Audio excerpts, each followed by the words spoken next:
সরকার পদত্যাগের এক দফা দাবি ঘোষণা করেছে বৈষম্য বিরোধী ছাত্র আন্দোলন।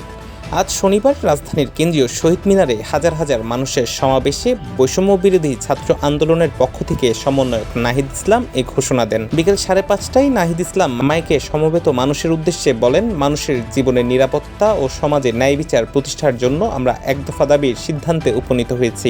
এক দফাটি হলো প্রধানমন্ত্রী শেখ হাসিনা সহ এই সরকারের পতন ও ফেসিবাদের বিলাপ। ঘোষণার সময় সামনের সারিতে উপস্থিত ছিলেন সমন্বয়ক সার্জিস আলম, হাসনাত আবদুল্লাহ, আসিফ মাহমুদ, আবু বাকের মজুমদার ও আব্দুল কাদের সহ বৈষম্য বিরোধী ছাত্র আন্দোলনের নেতৃবৃন্দ। এর আগে বৈষম্য বিরোধী ছাত্র আন্দোলনের শনিবারের পূর্ব ঘোষিত কর্মসূচি সারা দেশে বিক্ষোভ মিছিল পালন করে শিক্ষার্থীরা। পরে কেন্দ্রীয় শহীদ মিনারে শিক্ষার্থীরা অবস্থান নিলে ছাত্র আন্দোলনের সমন্বয়করা সরকার পদত্যাগের এক দফা দাবি জানান। এ সময় স্লোগানে উত্তাল হয়ে পড়ে পুরো শাহবাগ এলাকা। Desk news, CBN TV, USA।